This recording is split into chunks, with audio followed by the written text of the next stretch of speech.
Ya, entonces desde este minuto está grabando y yo les quiero compartir mi pantalla también, porque la semana pasada hice una clase larga y hoy día espero que no nos vayamos a exceder en el tiempo, porque además ustedes el jueves yo los tengo comprometidos con un control de lectura, por lo tanto lo que me interesa, ¿cierto?, es que hoy día podamos avanzar en algunos nuevos temas, pero que no nos despeguemos tanto de la discusión que estábamos teniendo.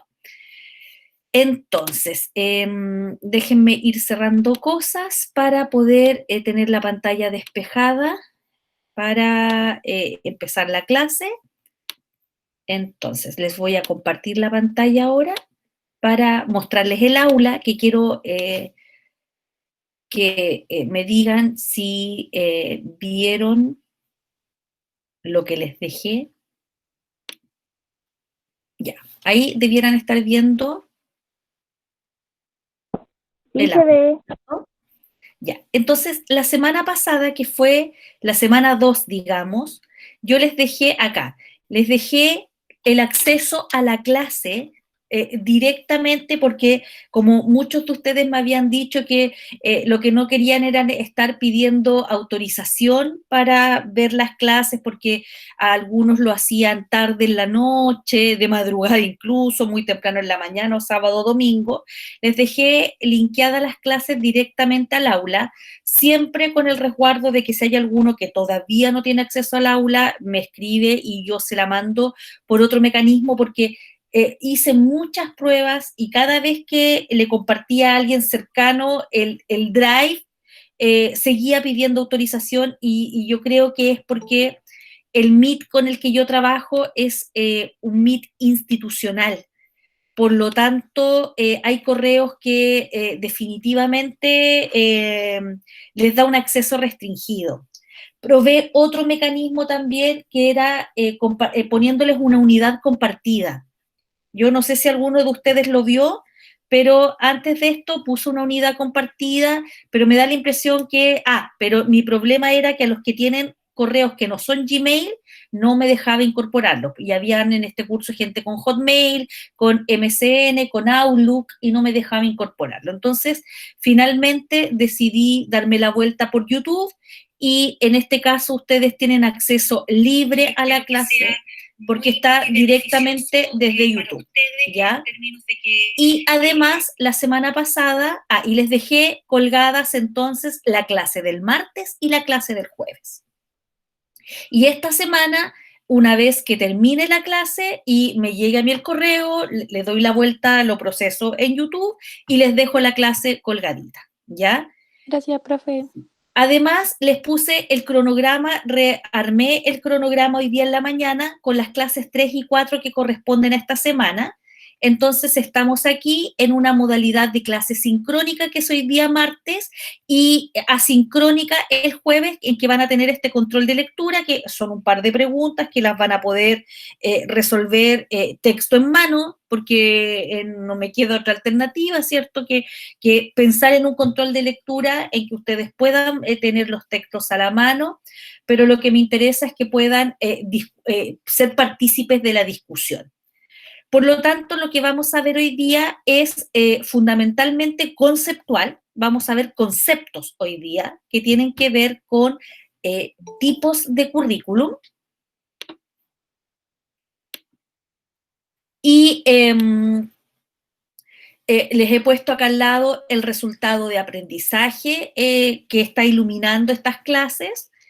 Y vamos a ver entonces hoy día estos 4 conceptos y vamos a ver uno que se denomina niveles de concreción curricular.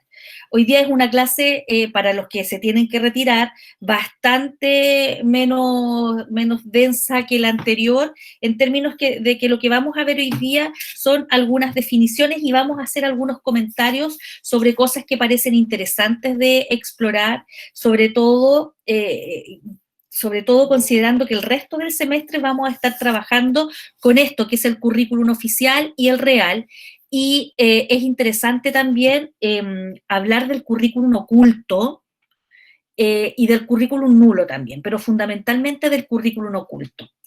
y cómo determinadas ideologías, ¿cierto?, se posicionan en el currículum y entonces son portadoras de mensajes tan potentes como el mismo currículum oficial. Por lo tanto, hoy día va a quedar una lectura asignada. Yo la voy a subir al aula, la tengo ya en formato PDF para que ustedes puedan acceder a ella. Es tan solo un capítulo que vamos a leer del libro que se llama, lo vamos a ver acá inmediatamente para que ustedes vean la portada. Déjenme ocultar esto. Aquí está la clase, que se llama Ideología y Currículo, que es de Michael Apple, que es un investigador del currículum, estuvo en Chile el año antepasado, y que es el que fuertemente ha desarrollado esta línea de cómo se genera también una dominación a través del currículum. Y Profe, cómo, dígame. ¿ese texto va a entrar también en el control de lectura? No. Ah, ya. Este texto es para la discusión de la semana que viene, ¿ya? Es solamente el capítulo 2 para la discusión de la semana que viene. Al control de lectura del jueves no se le suma nada más. Bien, entonces, considerando esto, que he ido procurando dejarles todos los materiales a mano, las clases disponibles, voy a partir con la clase de hoy, porque como yo les señalaba, ¿cierto?, en esta tarde lluviosa, que no sé si estará lloviendo en las ciudades donde están ustedes, no les pregunté quién está más al norte de ustedes. ¿Hay alguien por ahí por Calama, Arica, Iquique, Antofagasta? ¿No? ¿Y al sur, más al sur? ¿Quién está más al sur en este minuto? Yo en Villarrica. En Villarrica, y debe estar lloviendo, ¿no? Sí, estuvo lloviendo un poco. Sí, porque acá tenemos en este minuto lo que para algunos es una bendición, que es la lluvia, y para otros lamentablemente, cierto, es una fuente de más problemas. Pero estamos acá en la quinta región en una tarde lluviosa y entonces vamos a tratar de arroparnos de conocimientos nuevos para poder pensar y repensar en sus prácticas, que es el foco, ¿cierto?, sobre el cual se articula esta asignatura. Entonces, yo sé que ustedes están en la fase de las tríadas. Yo no sé si ustedes trabajan con el modelo de tríadas, pero en el fondo es el encuentro con su profesor tutor, quien va a ejercer la mentoría, o con las instituciones a las cuales se van insertando. Y estoy esperando entonces que pase esta ronda en que ustedes se ponen a disposición del trabajo con las mismas, con las instituciones, colegios, etcétera, con los programas, para que luego tengamos una clase en que ustedes me vayan contando, o en este mismo drive que teníamos circulando, ustedes vayan allí poniendo qué cosas son las que se les están solicitando. Son cápsulas, son videos, son materiales, son clases grabadas, son audios que les están solicitando, y eso va a estar también en el marco de una reunión que yo voy a tener con Carolina, que es la coordinadora de práctica. La idea es que trabajemos súper alineados para que ustedes no estén haciendo doble trabajo, ¿ya? No solo porque eso es una sobrecarga académica, sino porque no tiene mucho sentido que yo los esté haciendo planificar una cosa y ustedes estén absolutamente en otra. Bien, dicho aquello, y con la consideración de que quienes tienen que ir a la reunión salen nomás sin problema, están justificados por el correo de la coordinadora, vamos a partir con la clase de hoy día. La semana pasada llegamos hasta el surgimiento de la escuela como una institución que surge fundamentalmente por un sentido, por una parte, ¿cierto?, profundamente económico, y que tenía que ver con estos espacios donde los niños pudieran aprender para el mundo productivo, pero también donde pudieran estar para que las otras fuerzas de trabajo pudieran incorporarse al mundo laboral, que es una cuestión que en Chile se resuelve con el aumento, por ejemplo, en la cobertura de salas cuna, que se cruza absolutamente como una necesidad económica. el que haya un aumento de la sala cuna, si bien responde a un objetivo educacional y que tiene que ver con que los niños desde su más tierna infancia estén expuestos a una estimulación que les permita un desarrollo, ¿cierto?, integral potente, como que las mujeres se puedan integrar al mundo laboral, sabiendo que las estadísticas señalan que en Chile buena parte de los hogares tienen una jefa de hogar, que generalmente es una madre soltera, que está a cargo de los hijos, que recibe poco apoyo del padre de los hijos, esa es la realidad en las estadísticas, y que tiene una red de apoyo que es fundamentalmente su propia familia. Entonces, cuando la escuela emerge, ¿cierto?, como una institución y se masifica, ese es también uno de los objetivos de que esta escuela exista. Pero también estaba, dijimos, este otro llamado de entender que de entender que la mayoría de los pueblos que habían transitado hacia el desarrollo de sus repúblicas habían masificado la escuela.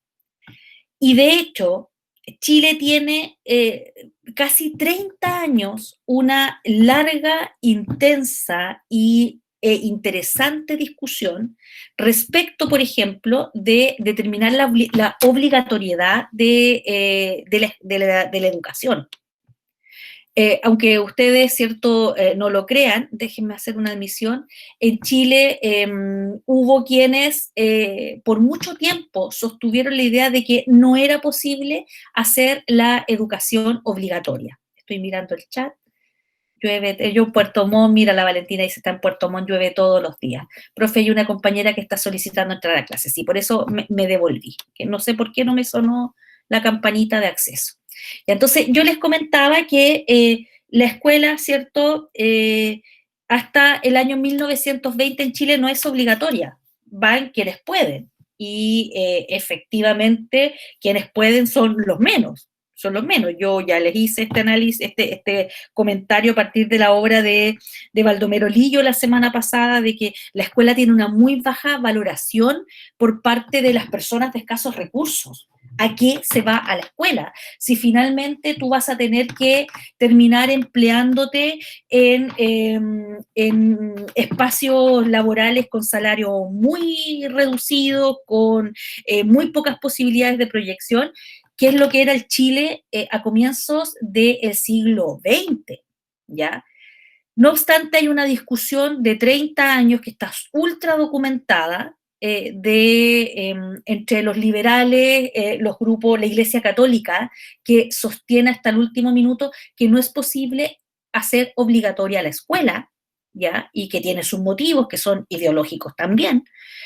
Y finalmente, en el año 1920, termina legislándose al respecto y se promulga la ley de instrucción primaria obligatoria, la LIPO, la Ley de Instrucción Primaria Obligatoria, que señalaba que la escuela entonces era obligatoria para niños y niñas al menos por 3 años, que era lo que duraba la escuela básica, ¿ya?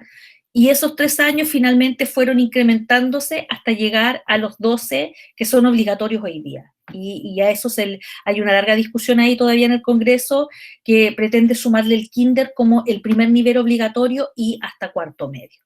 Entonces, en ese escenario decíamos que, ¿por qué lo decíamos? Porque efectivamente veíamos que este nivel de organización en que las escuelas se van comprometiendo con la sociedad y el interés que tiene el gobierno por administrar estas escuelas va a necesitar fundamentos curriculares que permitan que las escuelas públicas o la educación pública se organice en torno a objetivos comunes.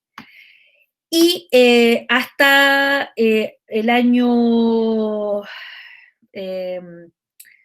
1981 más o menos, la educación pública efectivamente se organiza en torno a objetivos comunes y estos objetivos comunes están definidos por un currículum.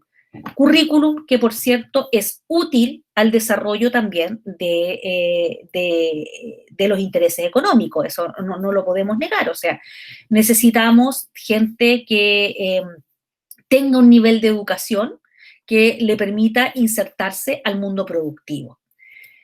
¿Por qué lo pongo con un límite temporal hasta el año 81? Porque desde ese momento en adelante emerge la figura de los colegios particulares subvencionados, de los que muchos de ustedes pueden ser exalumnos. Y ese modelo, que es un modelo del gobierno militar, el de los colegios particulares subvencionados, tiene varias causas ideológicas también y que tienen que ver absolutamente con la competencia, ¿ya? Se suponía el colegio particular subvencionado emerge como una forma de presionar al mercado a diversificar y mejorar la oferta educativa en la consideración de que quien tiene los recursos económicos puede pagar una educación distinta, ¿ya? Bueno, y entonces el único eje articulador va siendo el currículum escolar, que está permanentemente sometido a cambios. Nosotros en este momento en Chile estamos en una enorme reforma curricular que se inició en el año 2012 y que termina en el año 2021 de implementarse en su totalidad y que se denomina bases curriculares, ¿ya? Hasta el año 2012 había un modelo curricular que se denominaba marco curricular, y ese marco curricular progresivamente, ¿cierto?, empieza a desaparecer de las aulas para darle paso a estas nuevas bases curriculares que el año pasado entraron en vigencia para tercero y cuarto medio, y a la que se suma también el mundo técnico profesional, la educación técnico profesional. Profe, Entonces, dígame. entonces ¿se entiende currículum y bases curriculares como sinónimos o como parte de? Como parte de. Ya. Como parte. Currículum es el hecho de que exista una propuesta de ordenamiento de lo que se enseña en el mundo escolar, en el ámbito escolar, y el ordenamiento que hay en su interior, ¿ya? Pero bases curriculares es la denominación de cómo en Chile se le ha llamado a este proceso de reforma curricular. ¿Y por qué es un proceso de reforma curricular? Porque hay muchas cosas que se organizan dentro del currículum escolar. Esto mismo que yo les señalaba la vez pasada, que de primero a sexto básico la asignatura se llama lenguaje y comunicación y está fundamentada en el enfoque comunicativo, y ese enfoque comunicativo distingue tres ejes que son las tres habilidades: leer, leer, escribir y todo lo relativo a la oralidad, ¿ya? Son los tres ejes que articulan ese currículum. Antes de eso, habíamos transitado por varios modelos curriculares en Chile en la asignatura de lenguaje. De hecho, por ejemplo, en los 90 hubo uno que tenía un eje que era manejo de la lengua, que es todo lo que tiene que ver con la enseñanza de el desarrollo de la conciencia sintáctica, por ejemplo, la ortografía, ¿ya? Todo lo que es conciencia sintáctica y ortografía cabía dentro de ese eje que acompañaba a otros ejes donde estaba, por ejemplo, medios de comunicación. Había un eje que se llamaba medios de comunicación. Luego, una reforma curricular rearmó el currículum de educación básica y lo centralizó en el desarrollo de estas tres habilidades, que es una propuesta, porque si uno mira el otro currículum de lengua, que es el de inglés, inglés tiene 4 habilidades, distingue 4 habilidades. También estamos hablando de la enseñanza de una lengua, pero distingue 4 habilidades porque ellos separan tienen lectura, escritura, oralidad, y separan las habilidades de escucha con las habilidades productivas. Tienen ahí un eje más. Y en el caso de enseñanza media, el currículum también se transforma, se ajusta y desde básica a media cambia el enfoque, desde el enfoque comunicativo a un enfoque más bien de tipo sociocultural.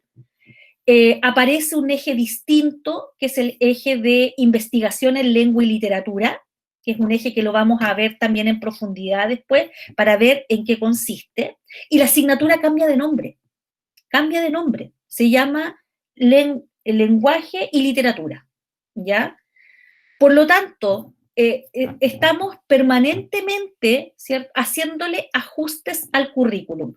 Y esos ajustes incluyen que hayan asignaturas que tienen a veces más horas, luego menos horas. No sé si ustedes recuerdan que hace unos años atrás hubo toda una discusión porque se le querían quitar las horas a la clase de historia.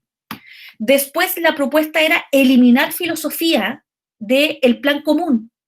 Y ustedes saben que medio país se levantó a defender la clase de filosofía.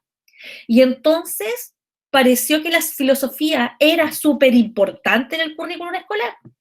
Situación que fue súper paradojal porque nunca nadie había pensado en la importancia, o lo había dicho, la importancia de la filosofía a nivel del currículum.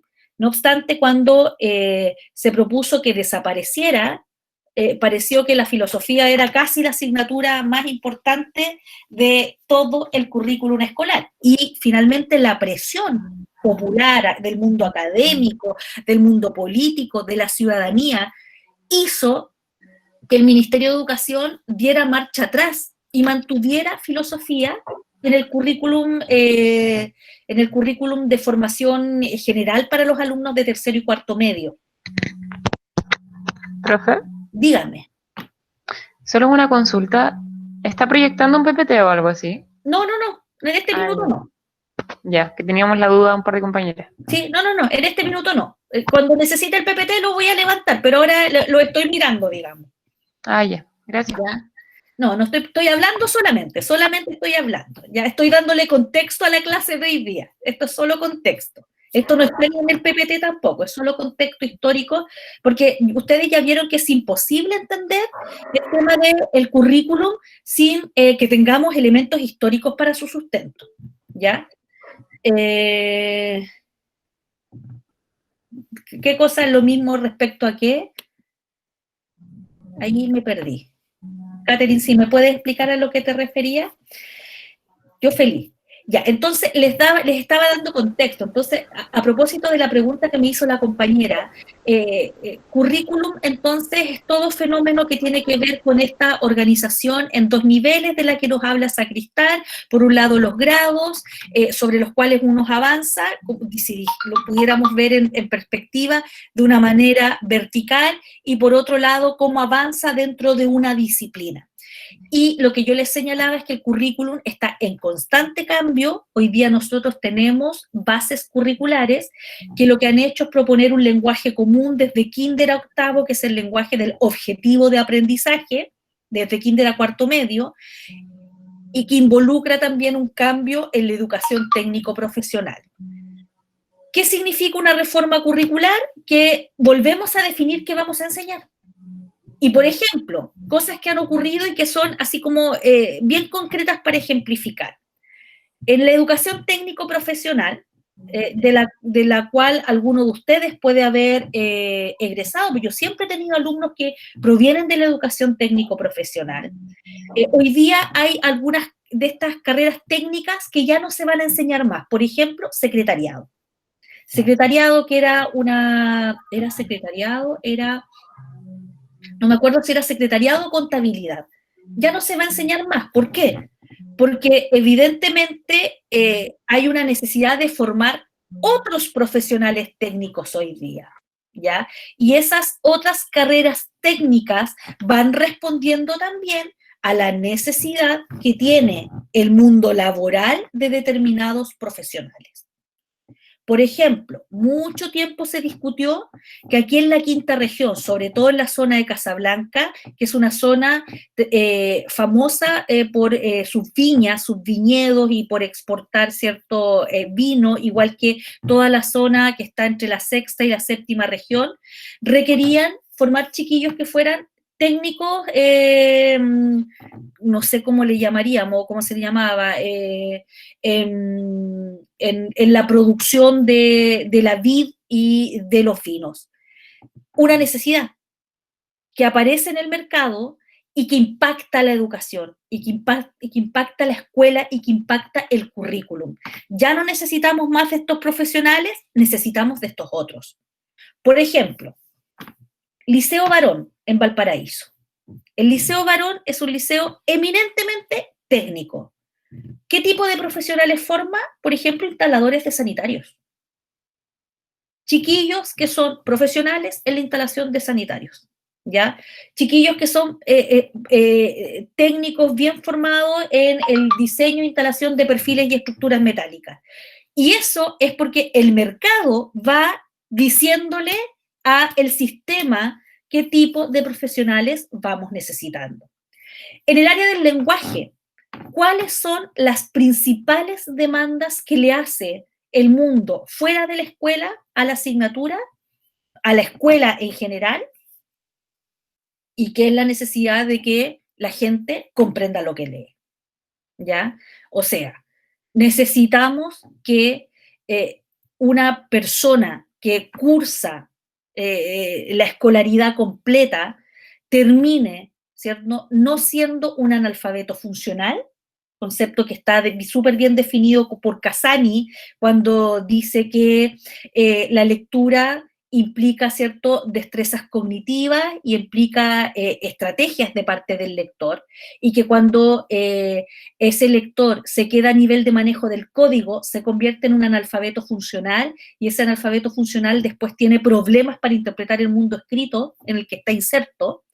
Efectivamente, entonces el currículum va recogiendo esas demandas de la sociedad y las va transformando en nuevas asignaturas, en eliminación de determinadas asignaturas, en incorporación de ejes, habilidades, en incorporación de temas, ¿ya? En incorporación de habilidades, de enfoques, de paradigmas de la enseñanza de una disciplina.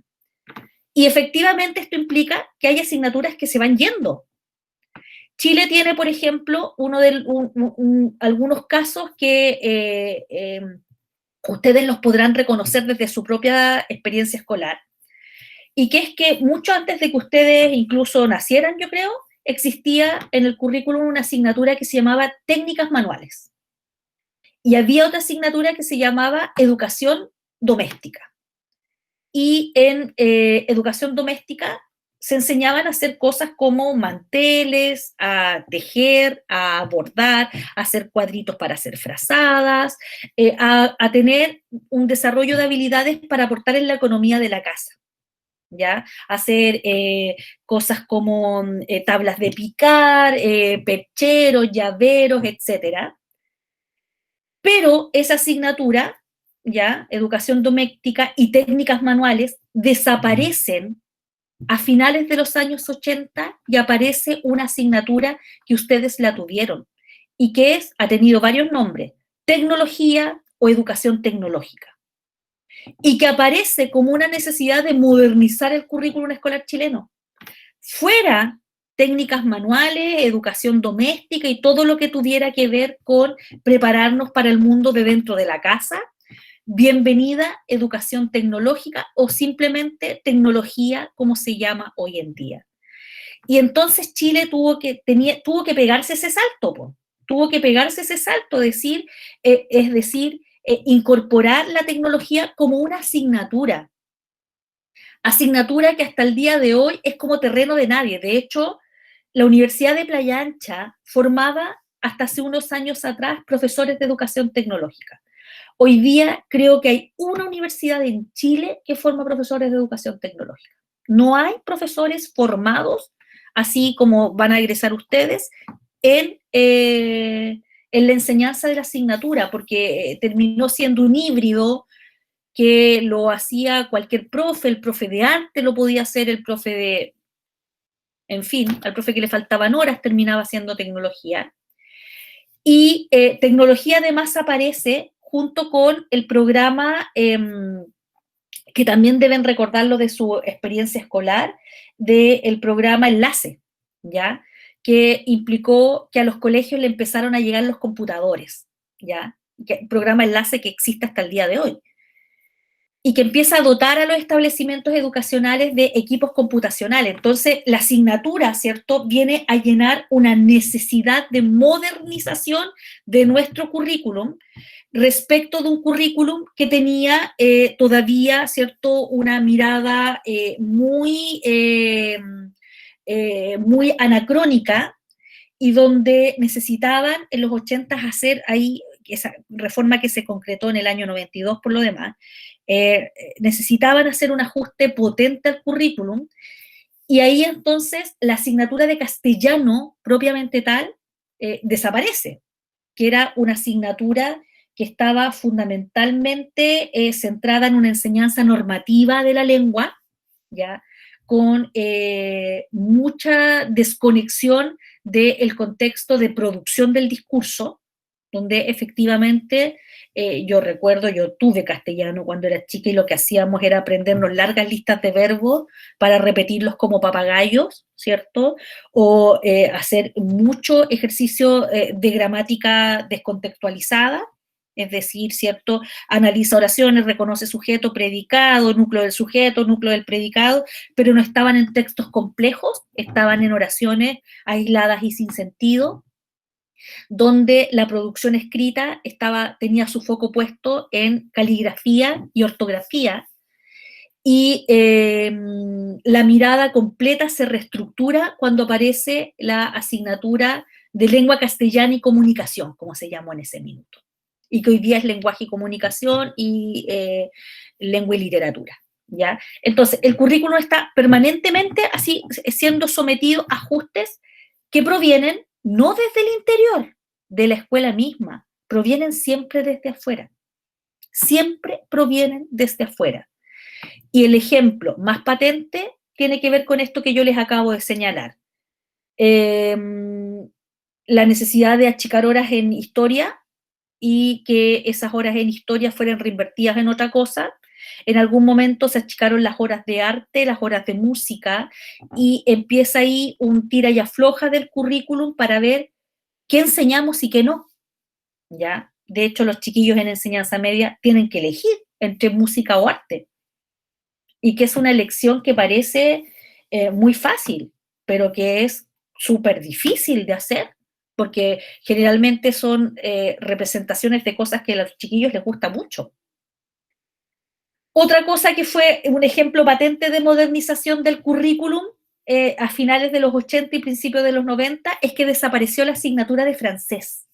En Chile se enseñaba francés e inglés.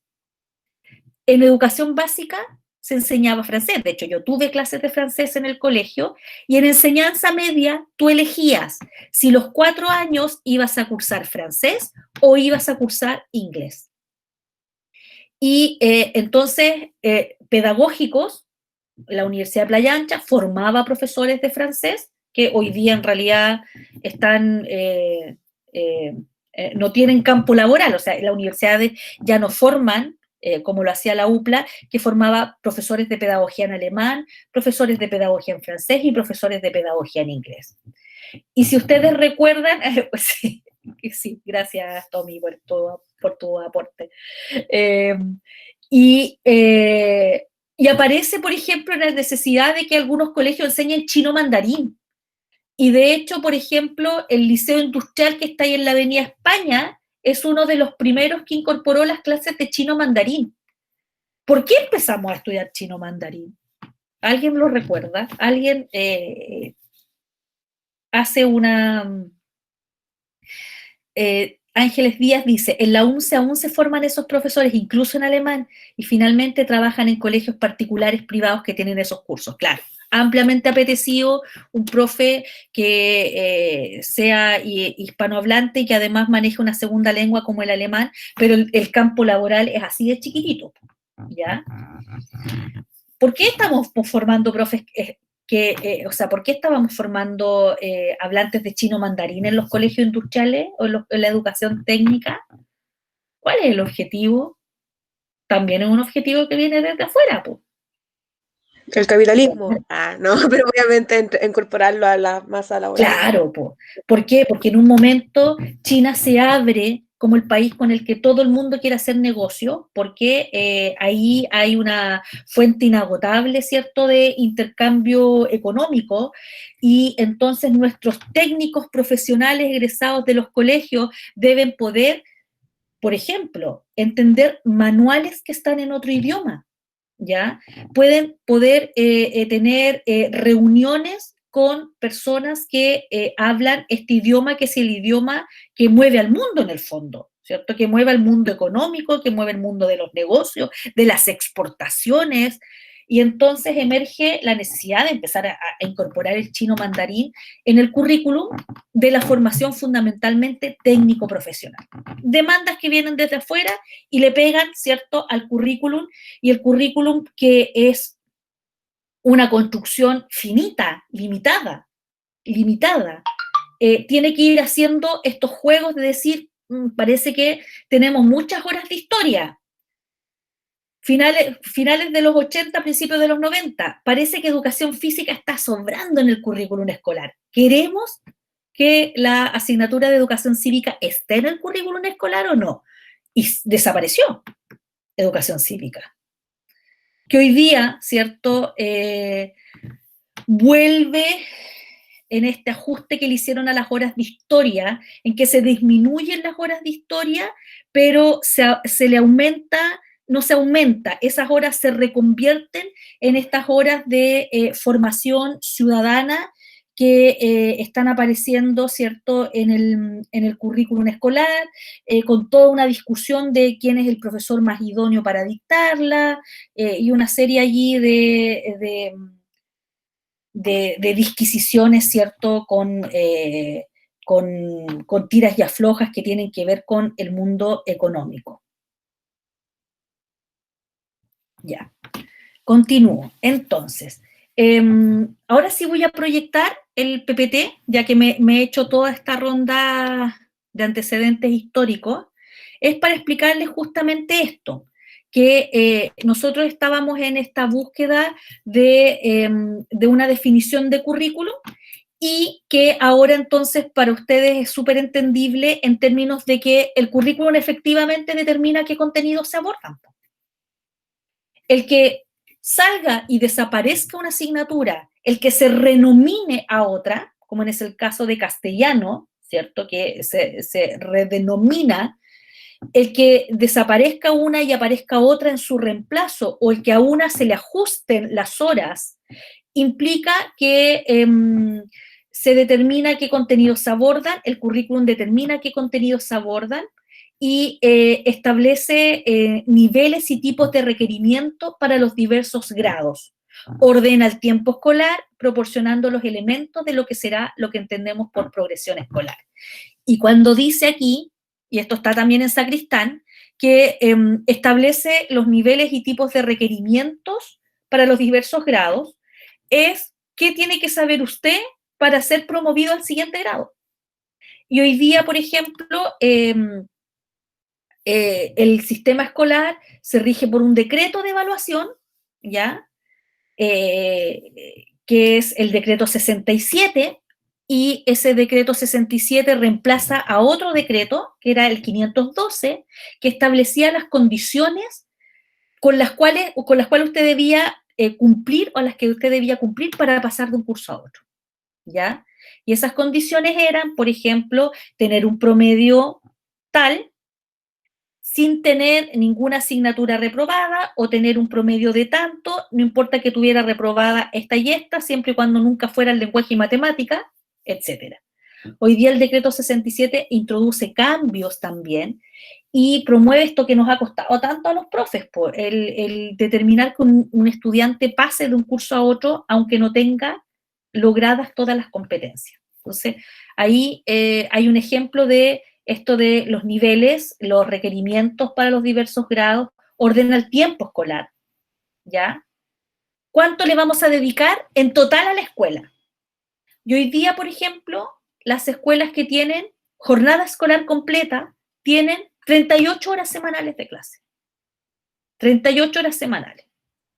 Esas 38 horas semanales por una totalidad de 38 semanas durante el año. Las escuelas sin jornada escolar completa, que son las menos, esas escuelas donde va un grupo en la mañana y otro grupo en la tarde, tienen 42 semanas, ¿ya? O sea, 42 horas semanales, ¿cierto?, en una cantidad más larga de semanas.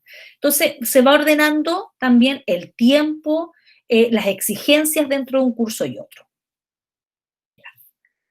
Entonces, Sigo pegada en Sacristán sobre esta doble función del currículum. Por una parte tiene una función organizadora y por otro lado tiene una función unificadora. Ya hablamos de la función organizadora, ordena al interior, ordena al interior, ¿ya? Y por otro lado es unificadora porque provee lineamientos de referencia para territorios suscritos a su implementación. Todos los niños de las escuelas municipales y particulares subvencionadas en Chile tienen una misma propuesta curricular que pueden recoger o no, ¿ya? ¿Un colegio puede tener y elaborar su propio currículum? Sí, puede hacerlo. Lo somete a la inspección o supervisión del Ministerio de Educación y puede tener su propio currículum. Pero los datos demuestran que en Chile, básicamente, todas las escuelas municipales y particulares subvencionadas toman el currículum escolar que el ministerio ha elaborado. Porque elaborar uno distinto es muy, muy complejo. Entonces, se supone que todos los niños y niñas de Chile, desde la primera escuela, ¿saben dónde está la primera escuela de Chile?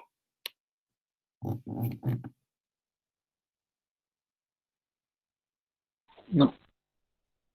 La primera escuela de Chile está en Bisbiri, que es una localidad, ¿cierto?, fronteriza con Bolivia. Ahí está la primera escuelita. Y la última escuela de Chile está en Villa Las Estrellas, que esa escuela se va a cerrar porque Villa Las Estrellas va a ser abandonado como lugar de tránsito para militares. La primera escuela de Chile, que es Bisbiri, que está, ¿cierto?, como les decía yo, en una zona fronteriza con Bolivia, tenía hasta el año antepasado un estudiante chileno y 2 estudiantes bolivianos. Ese era su alumnado. Estamos hablando de una zona, ¿cierto?, de remoto acceso, que si está en la frontera con Bolivia, ustedes podrán imaginarse cuán al norte de Chile podrá estar. Y en esa escuela, donde evidentemente había un profesor y una manipuladora de alimentos, que era toda la dotación de la escuela, se trabaja con el currículum escolar, que se trabaja en Villa Las Estrellas, ¿cierto?, en la Antártida chilena, en la Antártica chilena. Esa es la función unificadora. Esta es la propuesta. No importa que tú estés en una escuela rural al interior del campo, que estés en una escuela, ¿cierto?, que está en la costa, que es una escuela urbana, que es una escuela mixta, o es una escuela, ¿cierto?, para niños solamente o niñas solamente. Hay un mismo currículum escolar. Pero este currículum escolar, que lo vamos a ver más adelante, es bastante flexible. No obstante, ¿cierto?, es una única propuesta. Y los textos escolares, por ejemplo, que llegan a los colegios, son textos escolares únicos para todos los niños de Chile. Y uno podría aquí empezar a hacer la discusión. Y entonces, ¿cómo se resguarda el contexto cultural, el contexto material, el contexto, ¿cierto?, patrimonial, en que esos niños nacen, crecen, viven y se desarrollan? Y ese es un elemento súper interesante porque el currículum finalmente no puede dar cuenta de eso. Claramente no es igual la escuela que está en la costa que la escuela que está al interior de la montaña. No es igual la escuela que tiene una población de niños mapuche que una escuela, ¿cierto?, que es una escuela urbana. No es lo mismo una escuela que tiene muchos niños migrantes. De hecho, hay un caso súper interesante en Santiago, donde la mayoría de los niños son migrantes, haitianos, venezolanos, dominicanos, peruanos, bolivianos, argentinos, etcétera, que una escuela, ¿cierto?, donde hay niños, donde la población migrante es súper chiquitita. Y finalmente, quien logra hacer esa contextualización es la escuela y el profe. Eso ocurre al interior de la escuela. No viene dado desde afuera. ¿Ya? Y esa es una de las cosas que uno tiene que tener en cuenta cuando planifica. Cuando planifica, no está planificando para todos los niños de Chile. Está planificando considerando el contexto. Ahí es cuando emerge el contexto. Y entonces si yo estoy en una escuela donde tengo el jardín botánico al lado, yo vivo al lado del jardín botánico, tengo el jardín botánico al lado, ¿cierto? Pensaré en los recursos que esos niños tienen a la mano, o esos adolescentes tienen a la mano en su contexto. Si yo estoy en el campo, misma cosa. Si yo tengo muchos niños migrantes, ¿cómo no voy a ajustar el repertorio lingüístico? ¿Cómo no voy a incorporar lecturas, ¿cierto?, que sean representativas de la mayoría? ¿Cómo resuelvo la tensión entre el currículum y el contexto en que ese currículum, ¿cierto?, se desarrolla? Y entonces, ¿qué es lo que hago si yo tengo en Bisbiri, en la escuelita básica de Bisbiri, tengo un niño chileno y 2 bolivianos que están estudiando en el currículum chileno? ¿Qué canción nacional canto los lunes? ¿Las 2? ¿Solo la de Chile? ¿No incorporo la perspectiva histórica de Bolivia? Es una discusión que se da y que si usted es de esas personas que está esperando terminar la carrera para ir a hacerse patria a algún lugar, va a tener que considerarla, ¿ya? Entonces, está esta función organizadora y esta función unificadora. Y aquí dice que es más o menos flexible. ¿Y dónde se nos cae la flexibilidad? En el CIMSE. Se nos cae vuelvo aquí donde están ustedes. Se nos cae la flexibilidad en el CIMSE, porque el CIMSE los evalúa a todos por igual, ¿ya? Entonces, por eso es que dice que esta función unificadora es más o menos flexible. No me dice a mí cómo yo debo organizar los objetivos de aprendizaje. Dime, Abraham. ¿Los liceos bicentenarios igual funcionan bajo el mismo currículum? Bajo el mismo currículum. ¿Ya? ¿Cuál es el plus del liceo bicentenario? Solamente la cobertura curricular. Porque en esos colegios, ¿cierto?, la garantía es que el currículum escolar se aplica en su totalidad. ¿Por qué? Porque hay condiciones controladas. ¿Cuáles son esas condiciones controladas? Por ejemplo, el ser muy cuidadosos de que no haya ausentismo escolar, seleccionar y mantener a los alumnos seleccionados en base a un rendimiento, porque eso hacen los liceos bicentenarios. Por los liceos bicentenarios seleccionan a chiquillos que entran a séptimo básico. Los liceos bicentenarios parten desde séptimo básico, seleccionan a los mejores estudiantes de las escuelas públicas, los incorporan a este modelo, que es un modelo de mucha exigencia académica, los mantienen becados, o hay varios mecanismos para incentivar que estos buenos alumnos vayan a estos liceos bicentenarios, y tienen una implementación del currículum súper rigurosa, con mucha coordinación técnica de los profesores, con mucha planificación y con mucho seguimiento de los estudiantes. Ese es el modelo bicentenario. Y lo que ellos garantizan es cobertura curricular, que no es otra cosa que decir, este es el currículum de segundo medio de lenguaje, hemos cubierto todos los objetivos de aprendizaje. Ese es el modelo de implementación curricular. Por lo tanto, el CIMSE de segundo medio, que nos toca a los profes de lenguaje, la PSU en cuarto medio, que nos toca a los profesores del lenguaje, porque a los profesores del lenguaje no se les despinta ni un CIMSE, todos nos tocan. En cuarto básico, en sexto básico, que es el CIMSE de escritura, nos toca el de segundo medio, nos toca el de cuarto medio, y hasta hace un par de años atrás nos tocaba el de octavo básico, que creo que ya no lo están dando. Y toca además uno para el profe de lenguaje de básica, tocaba en segundo básico. ¿Y qué es lo que mide? Los objetivos de aprendizaje implementados, ¿ya? Entonces, vuelvo atrás, acá. Fundamentalmente,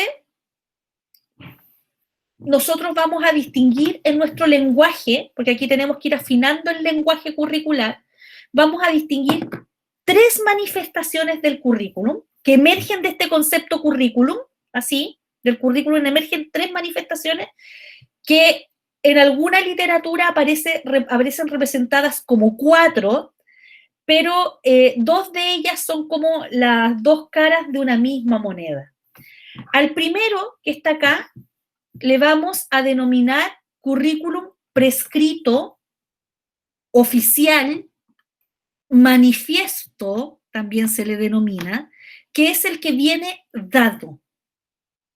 Y que si usted entra a www.curriculumenlinea.cl, lo va a encontrar.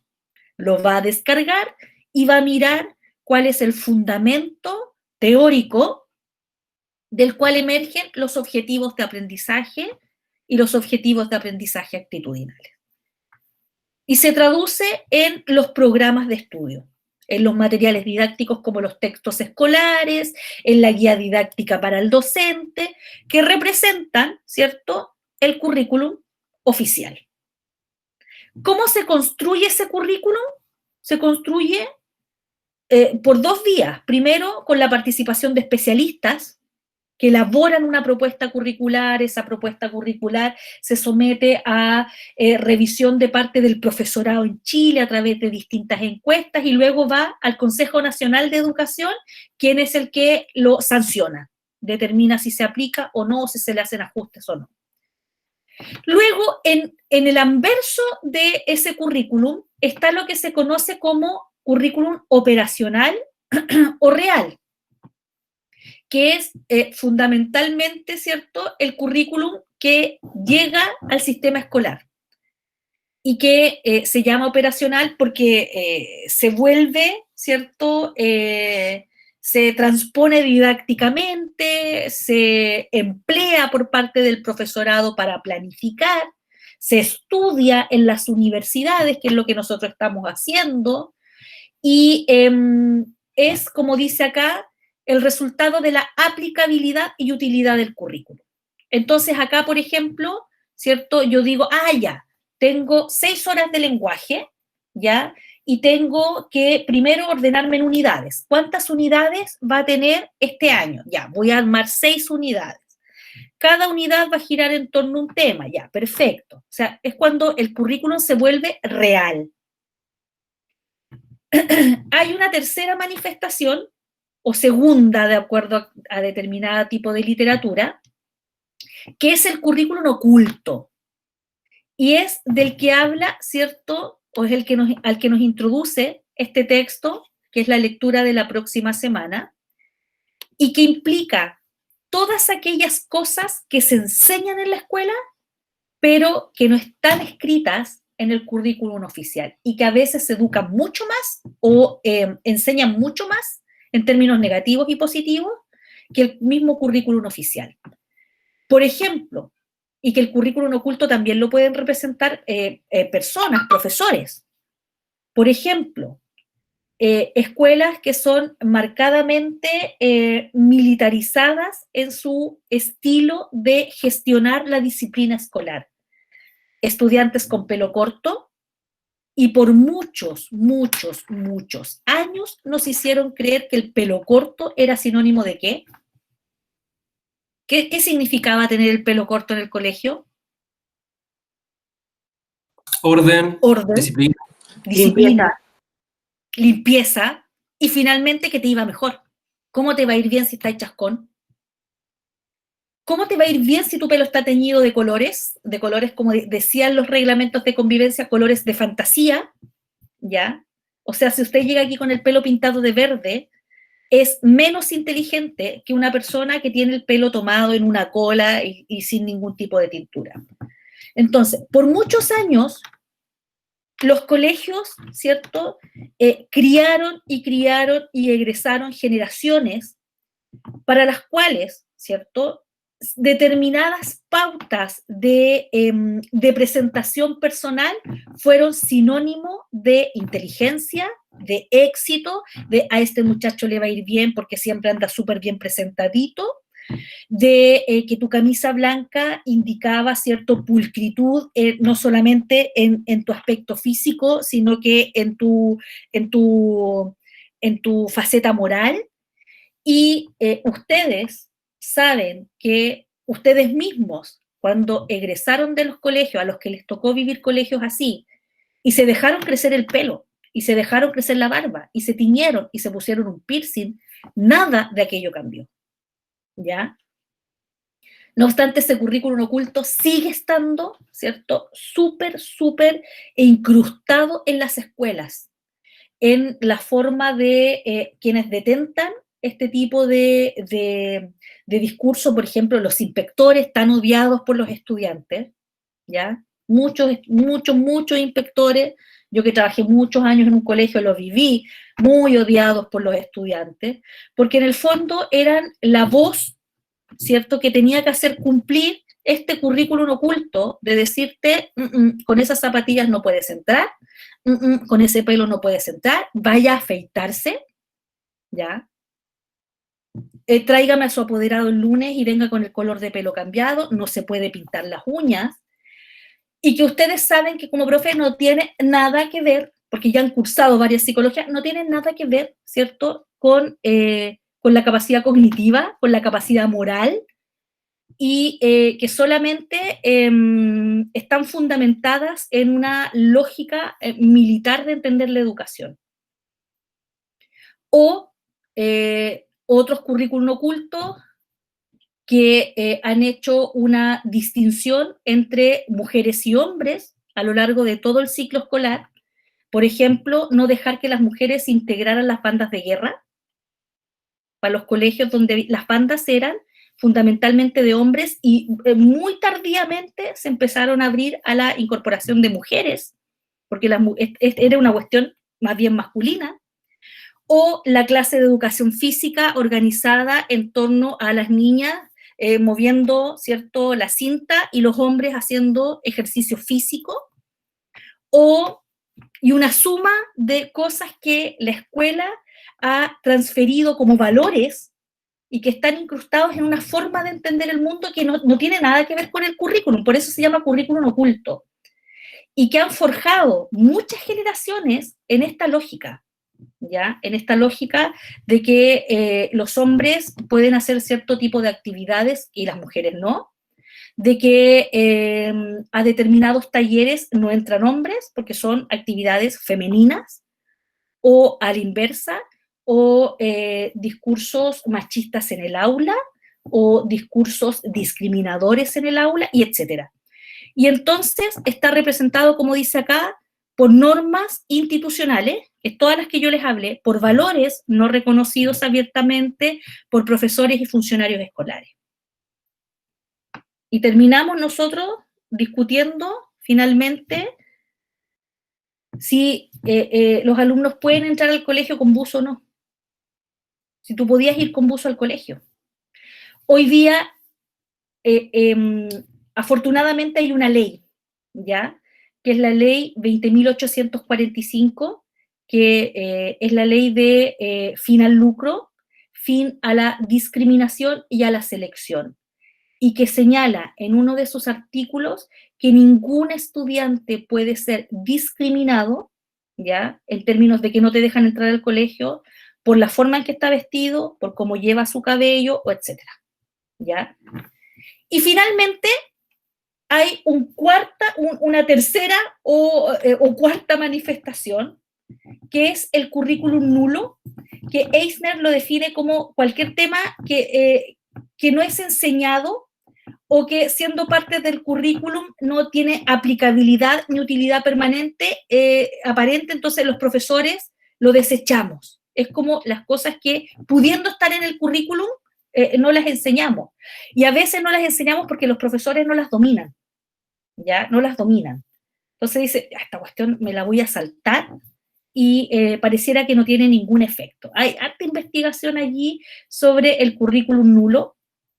Hoy día, por ejemplo, que estamos en época de pandemia y que el currículum escolar se achicó así, y eso se me olvidó comentárselo, para los que van a ir al aula, a curso, hoy día estamos hablando de priorización curricular, y la priorización es un ajuste curricular que estamos haciendo porque el contexto dice que ni llorando llegamos a fin de año viendo esa cantidad de objetivos de aprendizaje.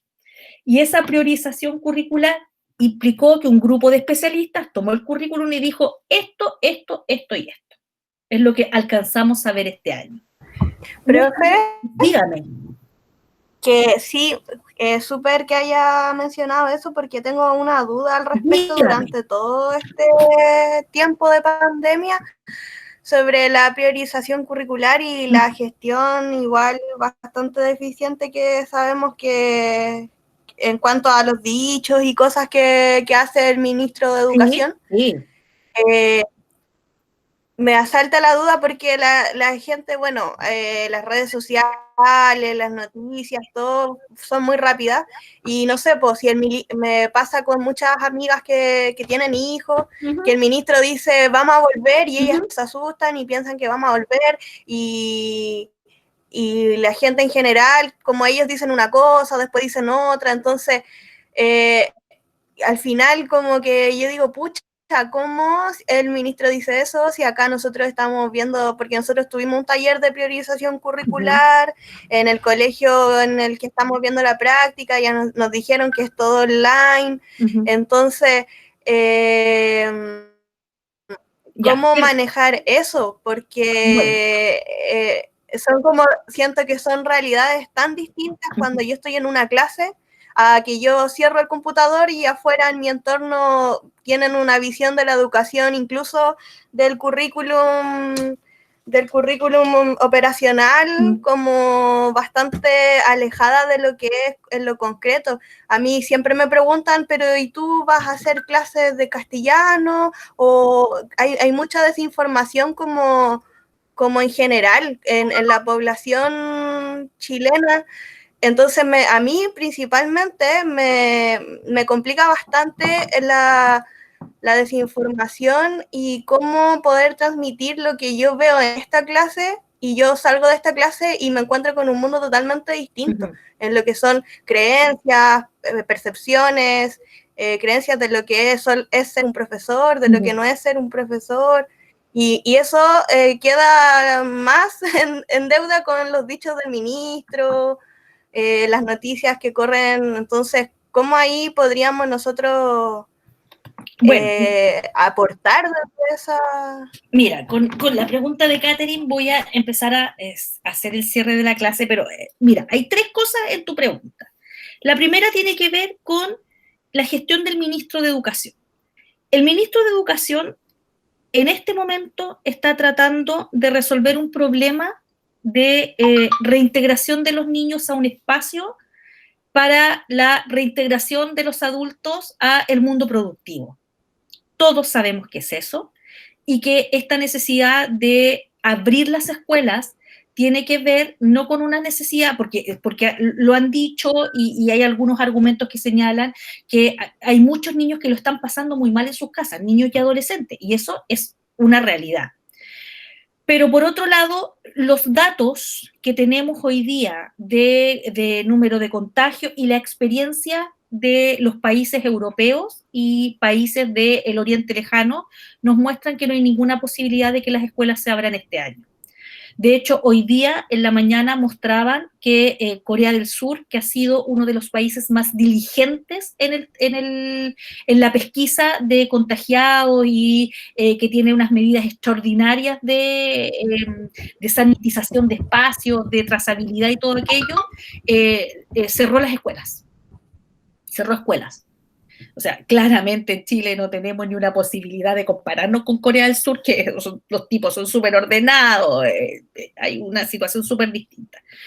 Entonces, claro, yo, por ejemplo, leí todo el manual del plan de retorno, lo leí esta semana, incluso lo compartí con las tutoras de práctica para que lo viéramos en práctica. Y el manual establece cómo va a ser el retorno de los niños al colegio partiendo por tercero y cuarto medio, que son los cursos a los que se les va a dar prioridad. Pero eso va a ocurrir de acuerdo a este manual que está súper bien estructurado en términos de cómo va a ser el uso de los baños, cuántas veces al día, incluso hasta que casi qué juegos van a poder tener los niños en el patio. Señala que eso solo va a ocurrir cuando las ciudades estén en fase 5, en fase 4. Y hay ciudades, hay comunas en Santiago que hoy día están en fase 2, ya que son estas como fases en transición hacia fase 2. Pero Punta Arenas, por ejemplo, volvió de fase 2 a cuarentena. O sea, esta cuestión, por un lado, yo no me desgastaría mucho en analizar los dichos del ministro de Educación, porque lo suyo no tiene ninguna aplicabilidad. Lo segundo, y yo creo que lo que ocurre respecto de lo que tú señalas, es que este año como nunca, la escuela quedó develada ante la sociedad. Esa sociedad que siempre pensó que la escuela era una guardería, que la escuela era un lugar donde estábamos los profes que somos profesionales de medio pelo, ¿cierto? Y que la mayoría pensó que podía hacer en su casa fácilmente lo que se hacía en la escuela, se dio cuenta la complejidad de lo que implica la institución escolar. Porque la escuela de pronto apareció en la casa. Ya no eran estos padres dejando a los críos en la escuela, ¿cierto? O a sus chicos adolescentes en la escuela y olvidándose de ellos durante las 8 horas. Y entonces la escuela se les metió a la casa con las complejidades de que los profesores siguieron desarrollando su labor profesional y las familias entonces tuvieron que tomar parte de esto. Y si ustedes recuerdan, uno podría hacer un seguimiento, miren, en un género discursivo, que es el meme. Uno podría hacer un seguimiento en los memes de esos primeros memes que decían así como las mamás que decían, bueno, a fin de mes páguenme a mí la plata de la profesora o del profesor. ¿Vieron alguna vez esos memes? ¿Los vieron? ¿Los leyeron por ahí? Que fuimos transitando hacia memes donde aparecían estos apoderados vueltos locos en la casa con sus propios hijos y poniendo en valor la figura del profesor. Y empezaron a aparecer estos memes del profesor súper agobiado, haciendo 1000 cosas, respondiendo correos. Entonces, en el género meme, uno podría ver la evolución de esta escuela que de pronto se nos metió en la casa y que parecía tan fácil esta cuestión, la pega el profe, y después aparecían estos papás, ¿cierto?, tratando de enseñarle ecuaciones de segundo grado, escribiendo textos con los hijos, estudiando física, y diciendo, por favor, ¿cómo lo hace el profe con 40 como el mío? ¿Ya?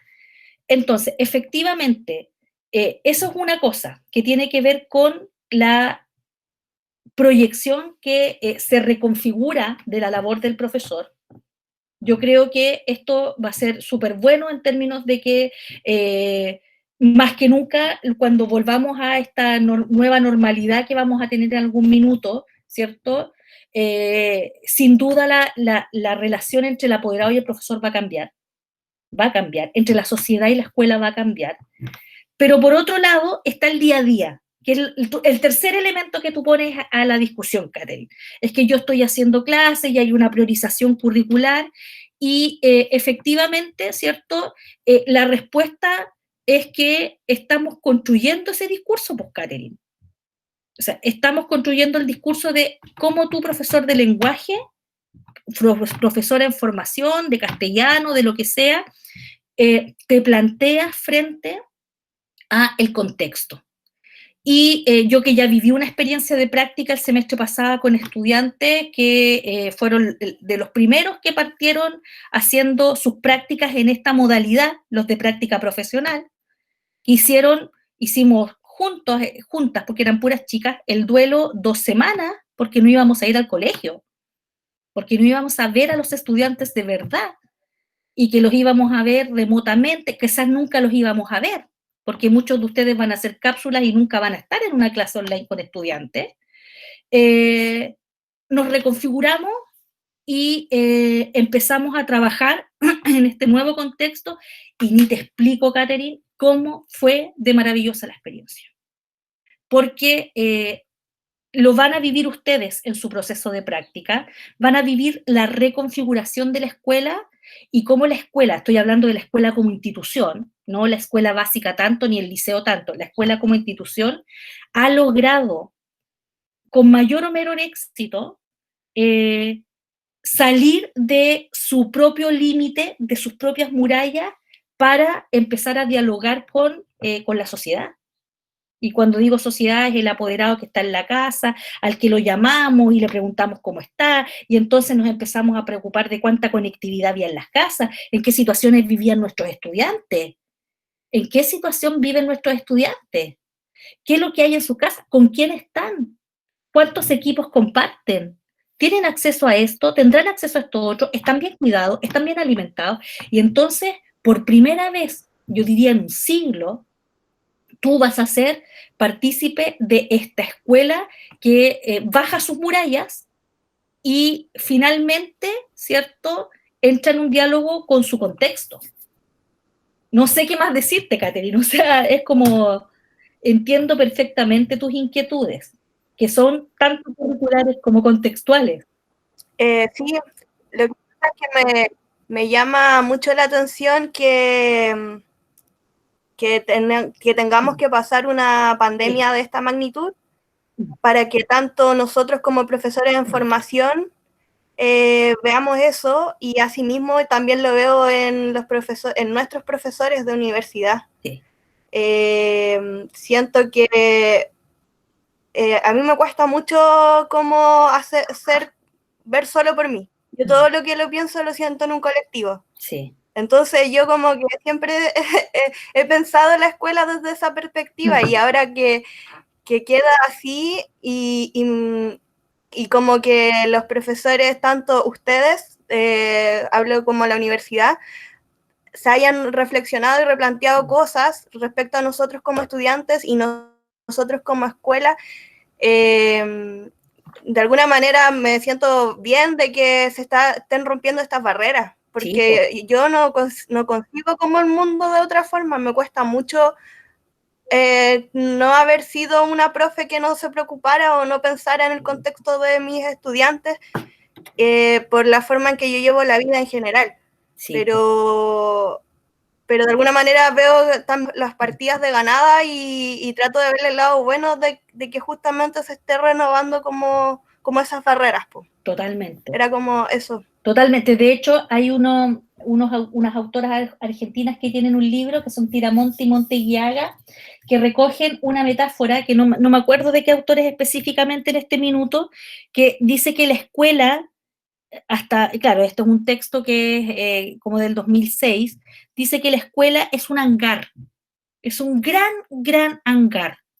Y en ese hangar están los estudiantes, niños y adolescentes, 12 años, toda su vida escolar, y están encerrados en una burbuja que es la escuela.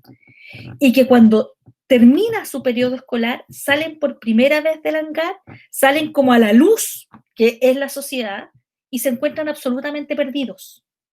Porque la escuela ha creado esta ficción de construir cada vez murallas más grandes en torno a suya, de no impedir que los apoderados ingresen porque ya nos aburrimos de esperarlos, entonces ya no contamos más con ustedes, y empezó a crear una micro burbuja totalmente desconectada de la sociedad, donde nuestros estudiantes están haciendo cálculos, están escribiendo, pero que eso no tiene mucha conexión con el mundo real, donde esas competencias se van a requerir, ¿ya?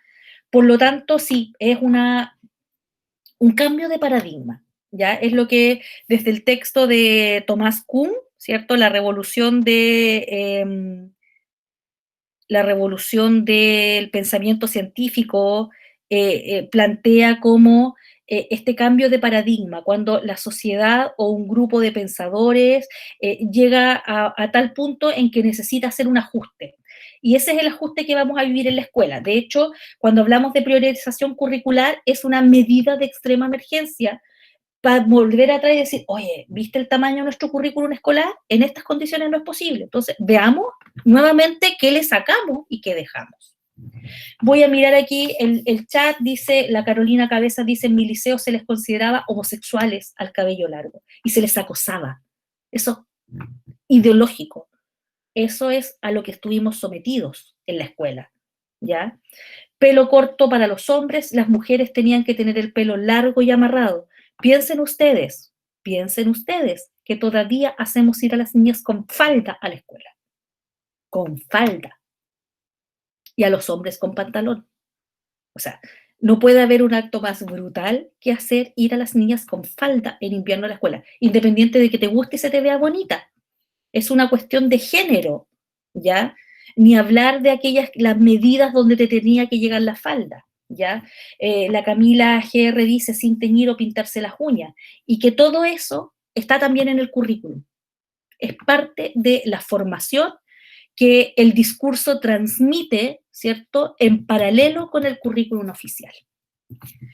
Bien, me pasé de la hora nuevamente, ya termina la clase, yo les subo la clase, el jueves a las, están todas las indicaciones en el aula, va a estar abierto el control de lectura toda la tarde, estoy buscándolo acá, ¿ya? No sé si nuestra clase es a las 5:50 los días jueves, parece que sí o no, no me acuerdo. ¿Alguien tiene claridad en la hora? 15 A las 50. 3:50, A ¿no? las 2:30. A ver. 2:30, 2:30. 15:50. Entonces, yo lo abrí a las 5:50 y va a estar abierto hasta las 11 de la noche, ¿ya? Es un control de lectura bastante abordable. Lo que me interesa es hacer este juego, ¿cierto?, en que ustedes me demuestren su capacidad de lecturabilidad también y el que pueden representar las ideas más relevantes que nos van a permitir seguir discutiendo de aquí en más, ¿cierto?, los elementos propios del currículum. De todas maneras, yo cada vez que tengo controles de lectura permanezco súper atenta y si ustedes tuvieran así una duda muy específica de decir, profesora, estoy entendiendo, me mandan un correo y yo es como si yo estuviera en la sala de clase mientras ustedes están contestando su prueba. Entonces me pueden contactar para alguna consulta y procuraré, ¿cierto?, estar así con todos los sentidos atentos, que es lo que hacemos cuando estamos con controles de lectura. ¿Ok? Entonces nos veríamos el lunes. Profe. Dígame. ¿En ese control de lectura van a entrar Kevin y Sacristán? Sí, Kemis y Sacristán, que son los que alcancé a ver. Gracias. Bien. No es a las 2 no es a las 2:30, no, dijimos entonces a las 15:50, ¿ya? Pero va a estar abierto desde esa hora, de las 15:50 a las 23 horas. Y los espero el martes entonces próximo, ya ojalá con los panoramas de sus prácticas más o menos discutidos y conversados, ¿ok? Ya, profe, muchas gracias. Ya, Tomás, gracias a ti. Chao, chiquillos. Chao a todos. Chao, profe. Chao. Chao, chao. Chao, profe, muchas gracias.